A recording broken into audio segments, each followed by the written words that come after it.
Hey, good morning, everybody. It's Dr. Cindy Stark coming in here for my Tuesday at 10 live. And I have with me Lynn, Good our morning. spiritual intuitive coach on our program, Soul Circle Academy. So, as y'all are coming in here, if you could just type in hashtag live, coming in as the replay, then just type in hashtag replay or just tell us hello and where you're from. We would love to know who's in here watching with us this morning. And we're coming in live from Chicago today. And the discussion that we're going to have this morning is um, what is attachment and how it can lead to self sabotage. There's a lot of us in our lives, I think, me included, that we don't really know exactly why we're not at the place in our life where we want to be. It might be in our relationships, it might be in our jobs, it might be in a relationship that we're having with our children, it might even be in our physical health. And there are sometimes things that we can be attached to that are actually leading us inadvertently to self sabotage. So, Lynn's going to start by just kind of going over definitions. Oh, yeah, of course, a lot of people, we hear the word self sabotage and attachment, and a lot of people don't really understand what that means. They can see it in their own lives, but, a lot of people will say, oh, everyone says I self sabotage, yet they don't understand where or how they're doing it. So I think the simplest way to do it is to describe from the dictionary what self sabotage is.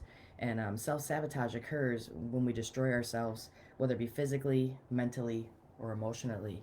Or sometimes we deliberately hinder our own success and well being by undermining our personal goals and values. Meaning that if you're doing this in any sense or form, physically, mentally, emotionally, or debilitating your own ability to run your own path and what you're supposed to be doing, you then are in essence self-sabotaging, and you form attachments, and these attachments can be formed when you're a baby.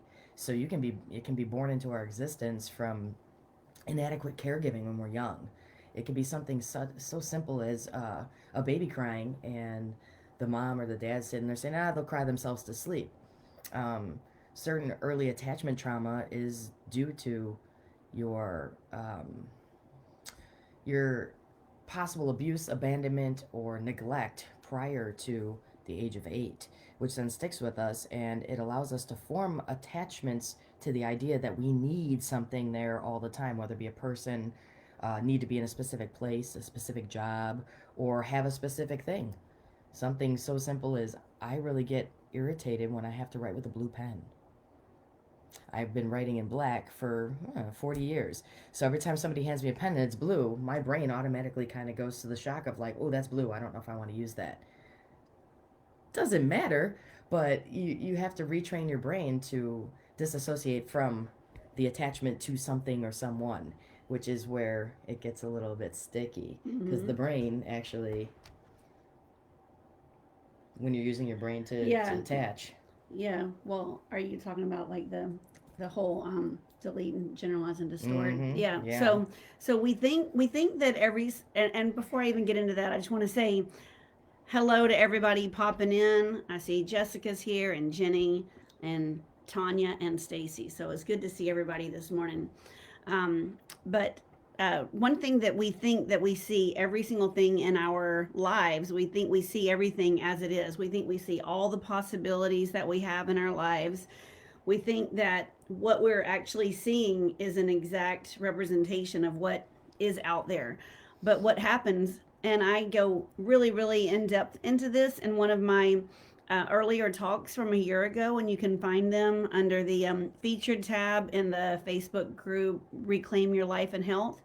But what actually happens is our brain is subjected to so much information that we have to delete and generalize and distort all these millions of bits of information so that we can handle the hundreds of bits. So it's like 2 or 3 orders of magnitude difference, so that our frontal lobe can actually handle what it can handle. It only has the capacity to handle just a fraction of what we actually see. And so here we are, we think that we are having all the experiences and all the different opportunities that are available to everybody, but really we're just seeing things that our subconscious mind has deleted and generalized and distorted to match what we see as actually possible for us, um, based on our parental programming and our societal programming, religious programming, educational programming. All these things just shrink and shrink and shrink and shrink. We were just watching something yesterday on Steve Harvey about that flea. Oh yeah. The flea is able to really, in essence, hop 368 feet. I don't know. You Something got like the that. numbers. 368 feet a flea is able to drop. But if you raise it in a mayonnaise jar where it could only hop, 6 inches, then not only that flea, but then all the other fleas that are born to it will also only have the ability to hop 6 inches, because they've just been programmed to think that's all that's capable for them in their life. So anyway, So I it's, know that's a tangent, but I don't think it was 368 feet because that's pretty high, but still, we'll go with it. yeah, we'll say Maybe it was that. 368 inches. The truth or the details have no relevance in the flea. We're all the flea sometimes. That's what, no, but so basically, when it comes down to it, we start to form these attachments to things, and even spiritually, we form these attachments to ideas of, who we are, what our path is, how we exist, and sometimes we go through things in our life that change our ideas and the way we feel about the programming that we had. And a lot of people will not allow that to stick to them, even though they know inside that change is actually a good thing. And changing your programming and the things that you taught that maybe don't work for you now at this point in your life would be a good idea. So, my famous saying I always talk to people about, and I appreciate and love all religions, but in Buddhism, they say that you're to attach to nothing but be committed to everything. Now, if you really stop and you take a look at that, the attachment is what creates our suffering. Being attached to a specific idea or a specific religion or a specific culture or a specific way of doing things, and then we come into contact with different experiences in our life, because everything is a lesson, to see if we can flow and actually allow ourselves to commit enough to ourselves, to have that love for ourselves, to be able to detach and desensitize a little bit to what we feel is really ingrained in us, because sometimes that actually separates us from each other. And I think personally, one of the whole experiences of living is to be able to connect with so many different types of people and ideas and find for yourself what works, but also be able to flow and allow yourself to change what that is due to your experience and your growth. So, in holding tight to attachments, you basically are disallowing yourself to grow. And that in itself is self sabotage, because we don't come here just to be stagnant and sit and not learn. Let me ask you a question on that. So, what are you saying? Like, I'm just thinking of the type of parent that I am, and if I was attached to only being the type of parent that my parents were to me, and I was so attached to that, and like what you just said, be attached to nothing. So, if I was wrongly attached to that, then I'm not committing myself to being the best kind of parent that I can be. So I'm not opening myself up to all those different opportunities of a different type of parent I could be. That's completely different than the type of parent I had as a child. Is that what you're saying? You're just retaining the programming, knowing that maybe in your heart or your intuition or even your mind that you've seen a different way of doing something, but you're so attached to the idea that it's supposed to be this way that you don't ever allow yourself to veer and find something that feels more comfortable for who you are. But Yeah. first of all, that comes in parenting, that comes in our jobs, that comes in the way that we take and conduct ourselves with other people, friends, anything. You have to allow yourself to see a pattern that you are forming. And the only way you can do that is by stepping outside of the relationship, stepping outside of the job, and actually, fun part, detaching and observing and watching yourself, others around you, the way that everything moves, if it moves in unison or if it's actually chaotic, and understand that you're a part of it. But do you want to be a part of it? Do you want to be attached to a specific idea or person or thing, knowing that in life you've already learned certain lessons that say this isn't 100% true anymore because now I've seen something different.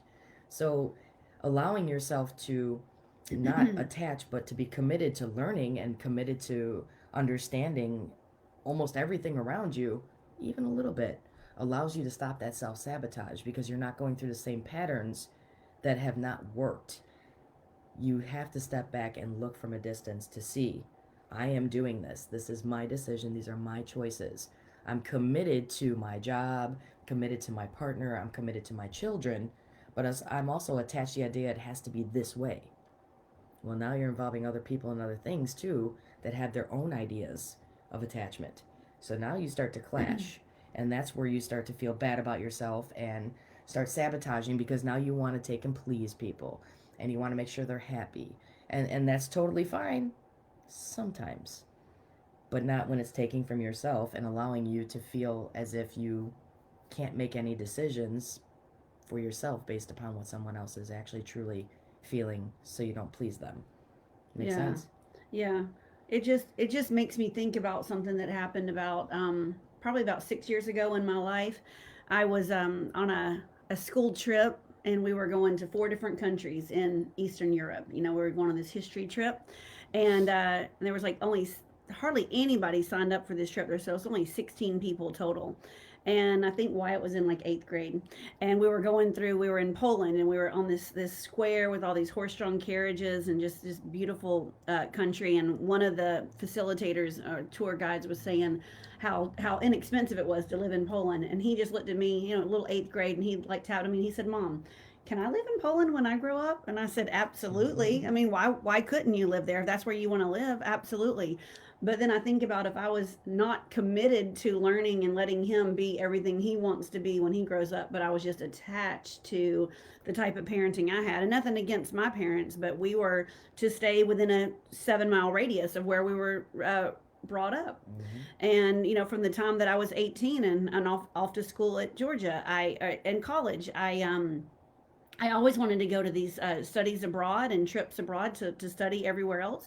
And I was told no, that was dangerous. And, you cannot go outside of this little radius. And so if I was only doing what I was taught, then I would just keep him right. And I would stay there and keep them there right within this 2-mile radius. And that's not really the kind of parent I want to be, and not the kind of values I want them to Absolutely. to have in life.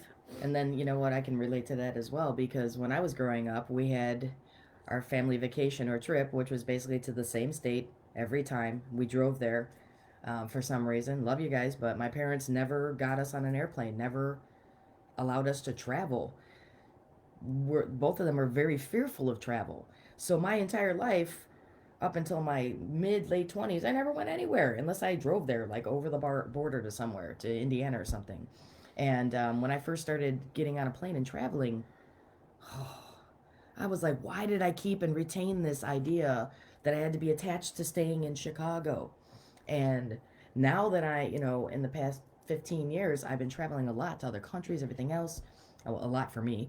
But oh my God, the things that I can learn and get over the fear of actually doing something on my own. I'm getting against my own attachment issue to that it's not safe, it's scary to do these things. So yeah, that's programming. That once you learn, that you don't have to abide by the rules or the things that someone set for you since you were young, and you start going out on your own, you're able to see what your attachments are. Like, I let go of that now. The world is mine. Still not wanting to take a 20-hour trip, but still wanting to see that place. But, and I'm sure my mom and dad in heaven, they would freak out and say, "My God, what are you doing?"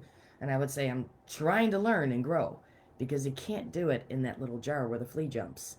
You have to take the lid off and allow it to take in. And that's with everything. Yeah, and I see Jenny is putting a comment on here. She said in her family, the stupid TV had to be on all the time.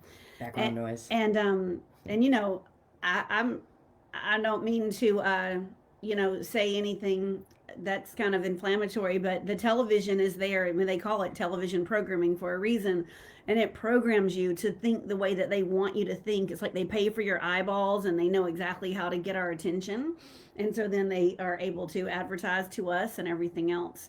And so, yes, I grew up with the TV having to be on all the time too, and I went so against that in my own life as an adult because I didn't want to be programmed. I don't know exactly what they're programming me to think, but I know that I didn't want to be a sheeple, a sheep and a people. A sheeple. Oh, um, so really when you get down to it, when you're asking about this, you want to know how to overcome your attachment security, because that's what it is. You're secure, you feel safe in the same space, even if it's somewhere that's abusive, neglective, a place where you're not feeling comfortable. It's because you know that that house is there, that job is there, those people will be there, and you and us and everyone at points in their life take and just give your happiness away. You don't even understand what it is because you're living with your attachments to these things and people, not recognizing that those attachments are what you are fighting against inside yourself, because your soul and your brain and your heart tell you one thing, but then your conditioning that's in your RAS system and your neurons form this whole other idea and attachment that no, I can't think like that. And most of the time we don't even allow ourselves to contemplate what we truly love and want because of other people around us or because of the ideas of the people we surround ourselves with. So being able to overcome these attachments and these insecurities with the attachments is a amazing feeling, and it's something that we really need to take and focus on as an observer. And Jenny, I see marriage was so secure, so I thought a lot of people stay in relationships because they're attached to the idea that they have someone there. um, it, that's a big one. That's a Yeah. big one. I was going to say something that she and I were talking about this morning over coffee is that if you are so, if you get attached to your parent, let's just say, because they emotionally abandon you, and I don't know if y'all saw my face just cringe when she said it can even happen as innocently as just putting your baby to sleep and knowing that they can cry themselves to sleep. I did that all the time. I was taught to do that.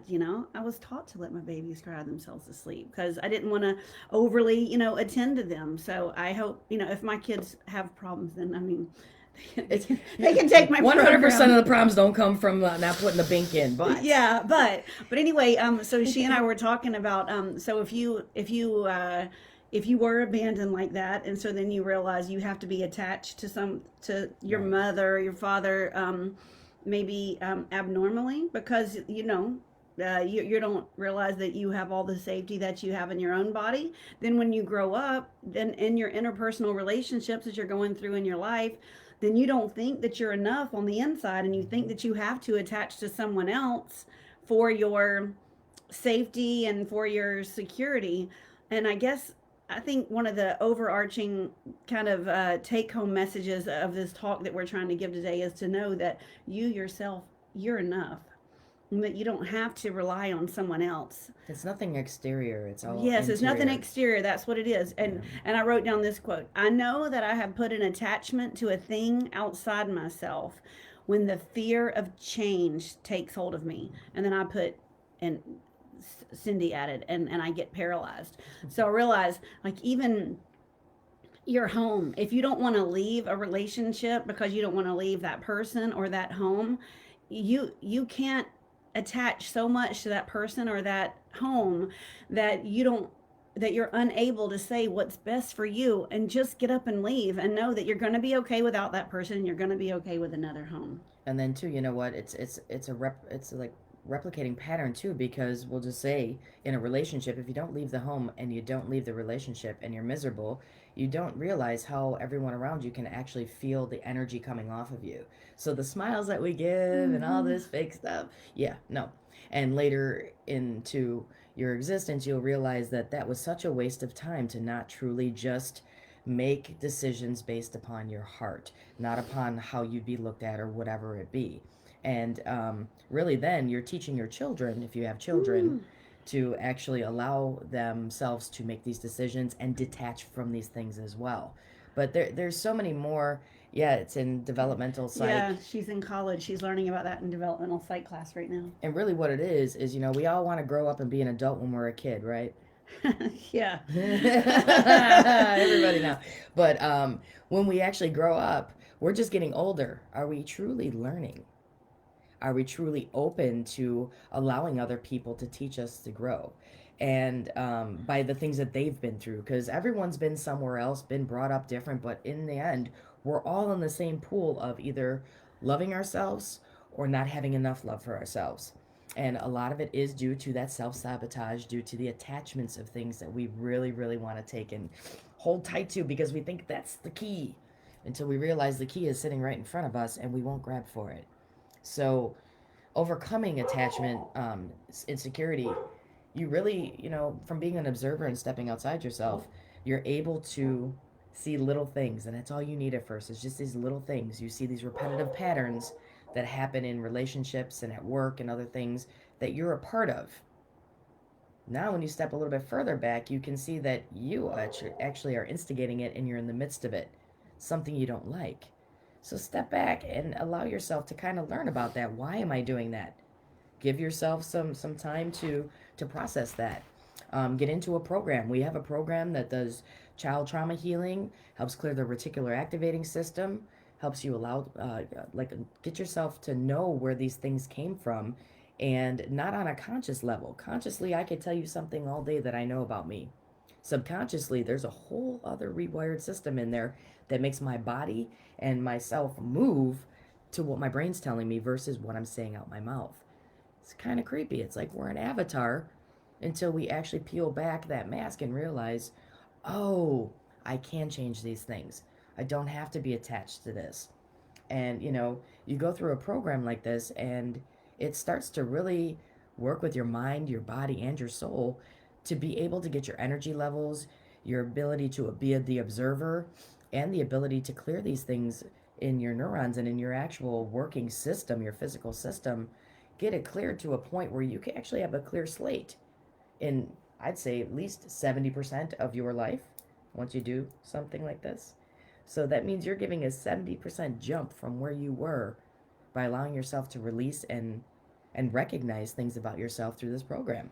Yeah. And a lot of our clients, they think they're like, I'm not going to be able to remember anything. I only remember, past age 14 or something like that. But we have a method to That was actually, me. yeah, we have a method to actually effortlessly get your get you to access parts of your subconscious mind that you never actually even knew were there. And that's where the most intelligent wisdom is, that's in your body, is that inner wisdom, all the wisdom of your inner children. I don't know why I'm having a hard time saying that this morning, but you might think, oh well, I can't change because I don't remember everything that I may have gone through. I don't know if I was abandoned when I was a child. Well, we have a method that actually helps you access that. And once you start to heal yourself, which is truly, why are we here, kids? It's not for everybody else. Even though we make it for everybody else because we have love in our hearts and we're great people. Definitely. But once you start to put this healing in on yourself and you start to realize your own attachments and you realize your own self-sabotaging, and you start to just slowly work one thing at a time, because you cannot pile all this in one rip and think I'm just going to fix all this, because you have to uncondition yourself, your mind, your energy, your body. And sometimes your surroundings. Sometimes you have to change them, whether it be your house, your job, the people that you're around, even if they're family. Sometimes you have to take and create boundaries and things, which is fine.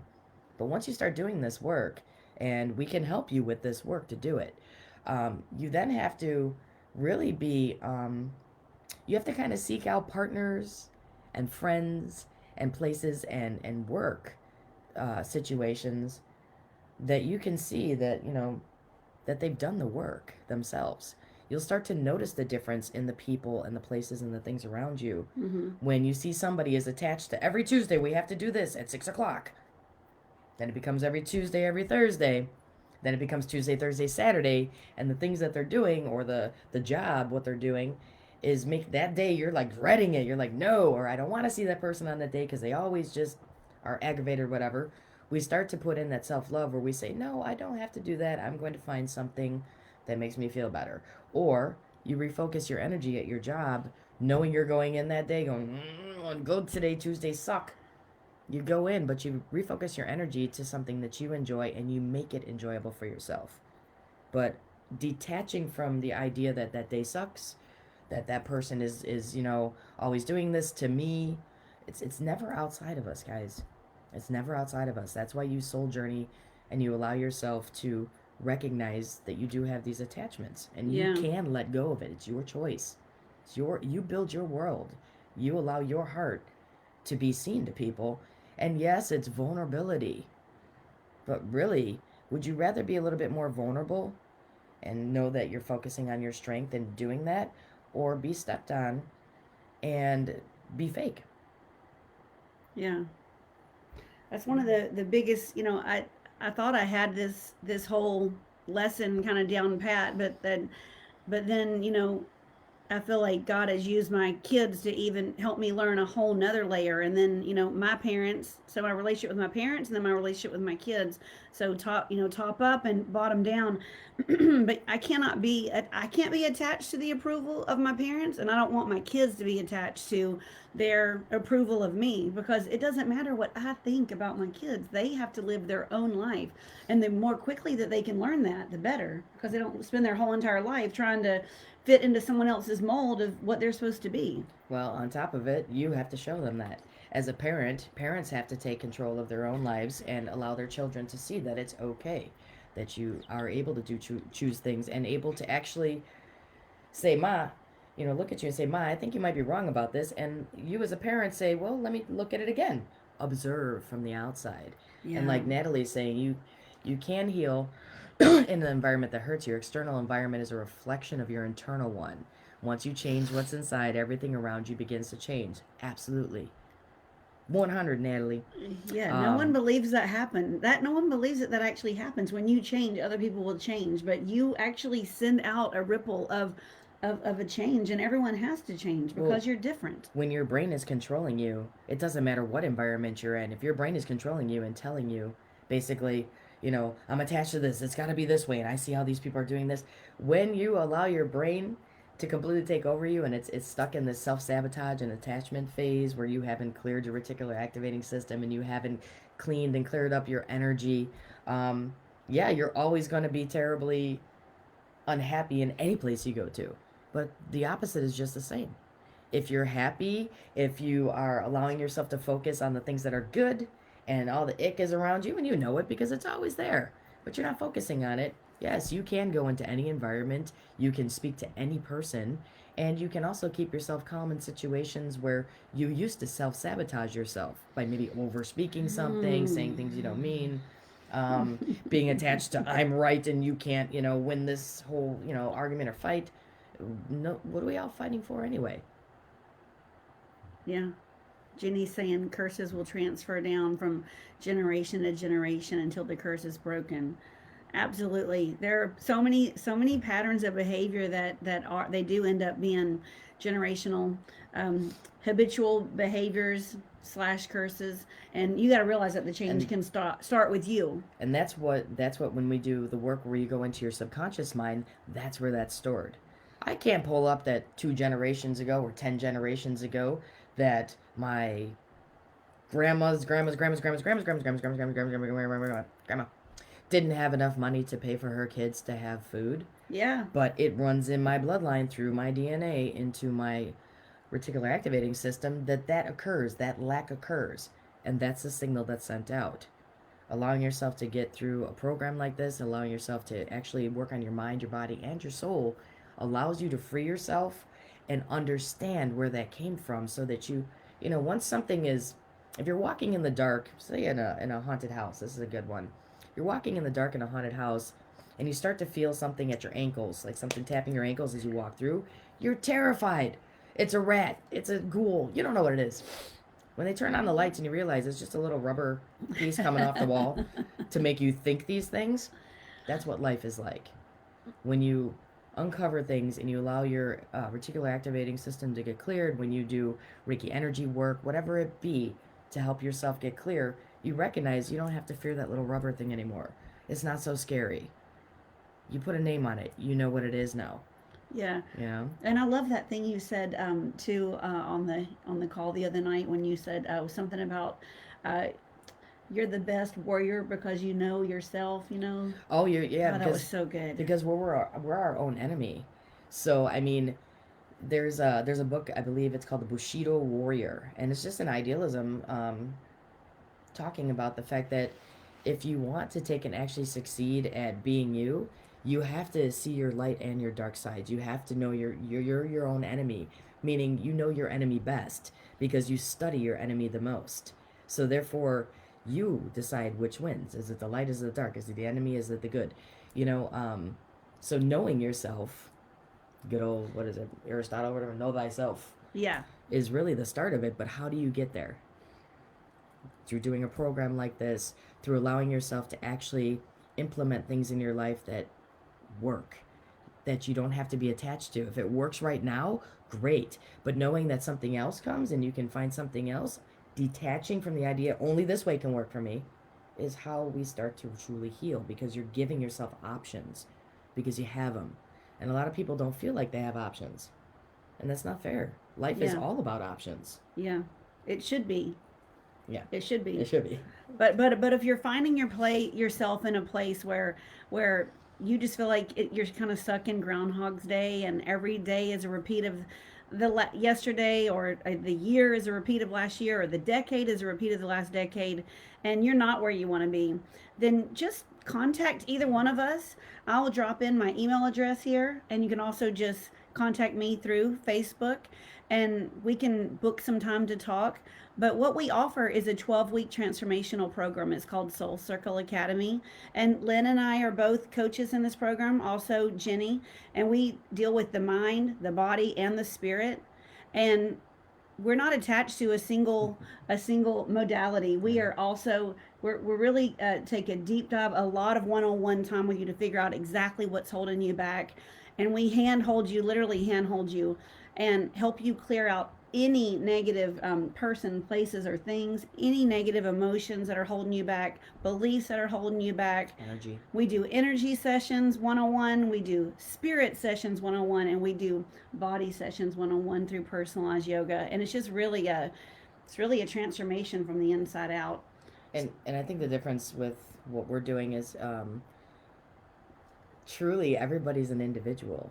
So you can't have a one thing that fits for everybody, because we would be attached to that then, wouldn't we? So no. But so in saying that, though, you know, you have, and the other coaches out here know it and appreciate the fact that there are so many different types of people that you can't have a one-stop shop, and you have to truly, as best as you can, no matter how many people are coming into your program or whatever it be, you have to allow yourself to recognize that we are all individuals. So this may work for Jenny, but this may not work for Cindy, and this may work for Lynn, but this may not work for Bobby.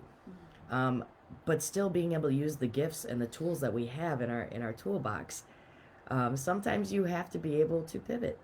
Yes. And that's what we want to do for our clients, is be able to pivot according to what you need, especially in the beginning, so that you can truly start learning how to do these things for yourself.